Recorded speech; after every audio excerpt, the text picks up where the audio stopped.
السلام علیکم ورحمۃ اللہ وبرکاتہ نحمدہ ونصلی علی رسولہ الکریم اما بعد فاعوذ باللہ من الشیطان الرجیم بسم اللہ الرحمن الرحیم ام کنتم شہداء اذ حضر یعقوب الموت اذ قال لبنیہ ما تعبدون من بعدی قالوا نعبد إلهك وإله آبائك إبراهيم وإسماعيل وإسحاق إلها واحدا ونحن له مسلمون صدق اللہ العظیم۔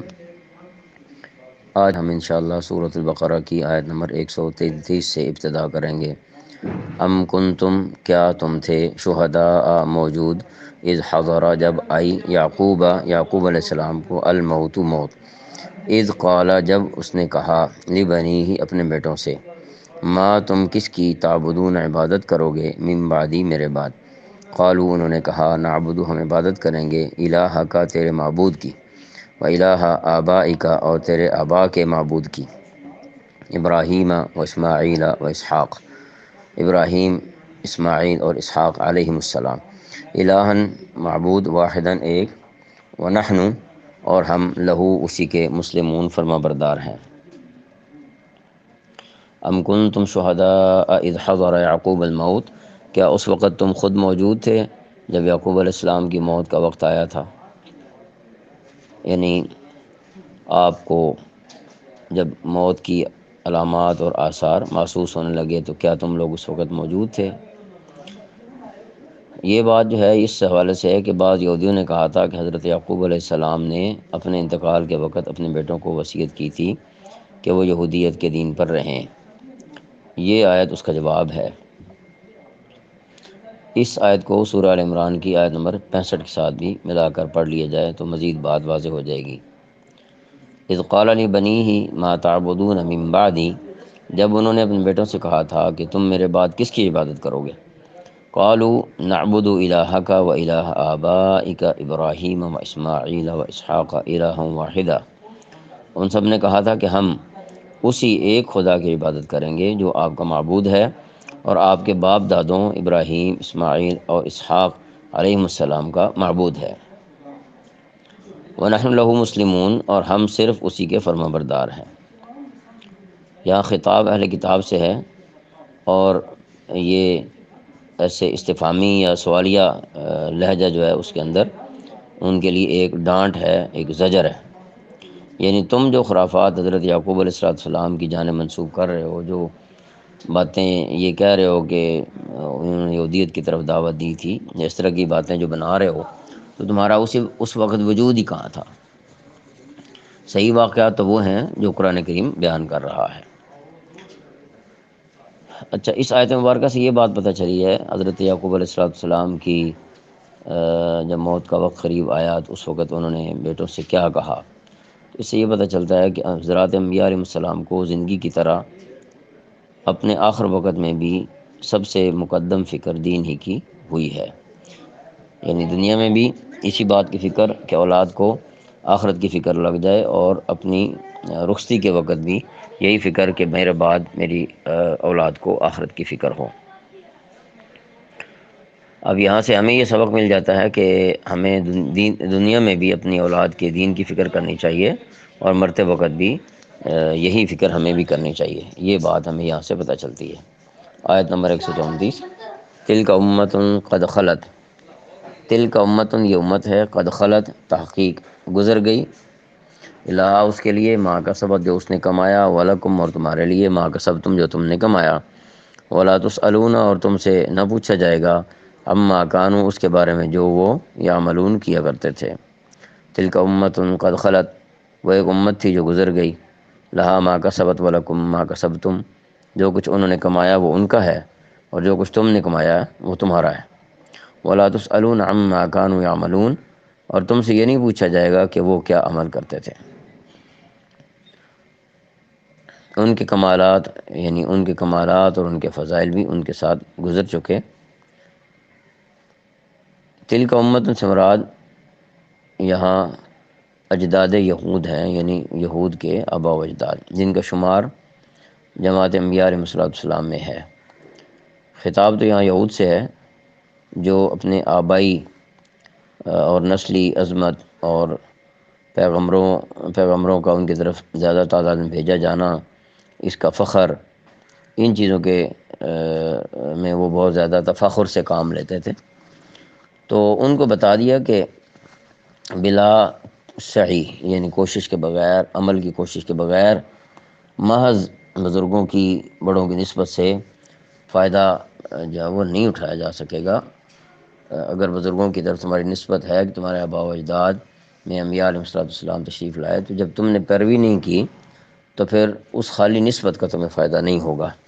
لہٰذا فائدہ جو ہے وہ اطاعت میں ہوتا ہے، وہ تم کرو تو اس میں تمہیں فائدہ حاصل ہوگا۔ اگر تم اطاعت نہ کرو تو یقیناً تم فائدے سے محروم رہو گے۔ آیت نمبر 135، وقالو، اور انہوں نے کہا، کونو، تم ہو جاؤ، ہودن، یہودی، اور نصارا، یا نصرانی، تہتدو، ہدایت پالو گے۔ قل، کہہ دیجئے، بلکہ ملت ابراہیم، دین ابراہیم، حنیفہ، ایک، یکسو، وما، اور نہیں، کانا، تھے، من المشرکین، مشرکین میں سے۔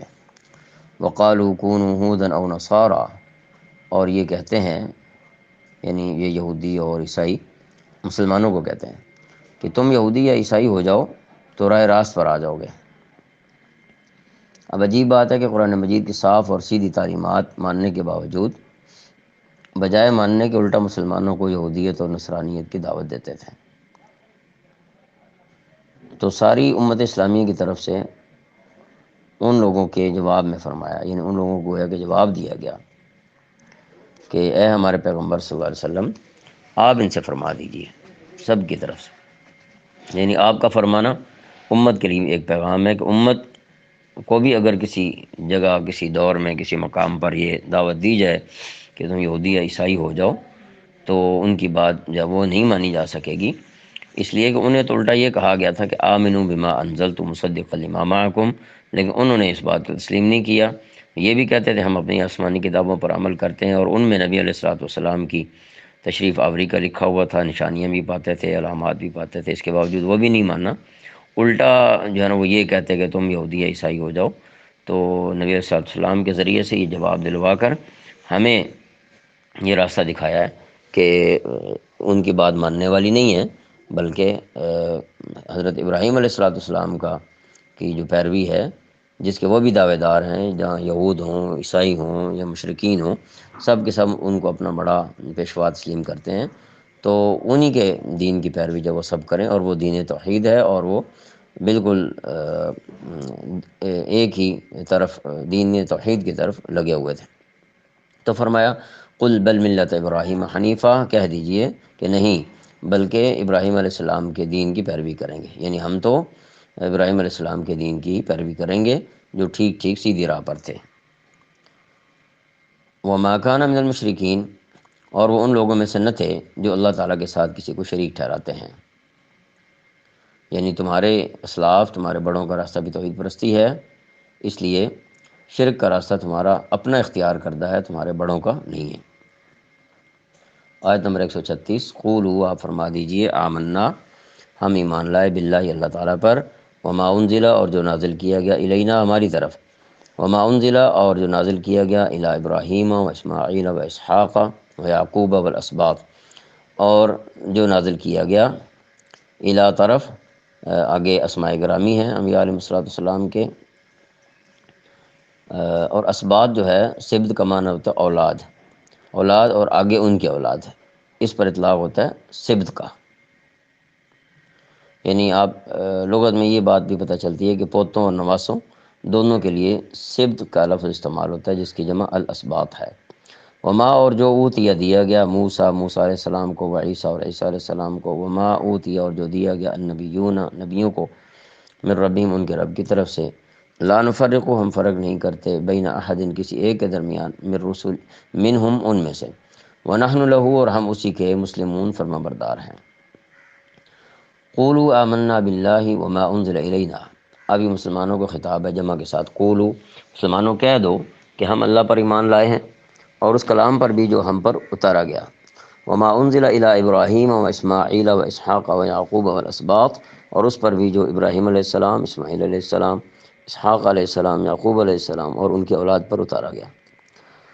سب کو مانتے ہیں۔ وما اوتی موسیٰ و عیسیٰ وما اوتی النبیون من ربہم، اور اس پر بھی جو موسیٰ علیہ السلام اور عیسیٰ علیہ السلام کو دیا گیا، اور اس پر بھی جو دوسرے پیغمبروں کو ان کے پروردگار کی طرف سے عطا ہوا۔ یعنی ہم ان سب کو اللہ تعالیٰ کی طرف سے اتاری ہوئی سچی کتابیں مانتے ہیں، تورات، زبور، انجیل وغیرہ۔ صحف جو پہلے ہے، صحف ابراہیم و موسیٰ کا نام قرآن کریم میں ذکر کیا گیا ہے۔ لا نفرق بین احد منہم ونحن له مسلمون، ہم ان پیغمبروں کے درمیان کوئی تفریق نہیں کرتے، اور ہم اسی کے تابع فرمان ہیں، یعنی اسی ایک خدا تعالیٰ کے تابع فرمان ہیں۔ وہ ہمیں جس کسی کی بھی اطاعت کا حکم دے گا، ہم اسی کے پیروکار بن جائیں گے۔ ہمیں کسی سے نہ تو تعصب ہے، نہ دشمنی ہے، نہ عناد ہے، ہم تو بس اللہ تعالیٰ کے فرما بردار ہیں۔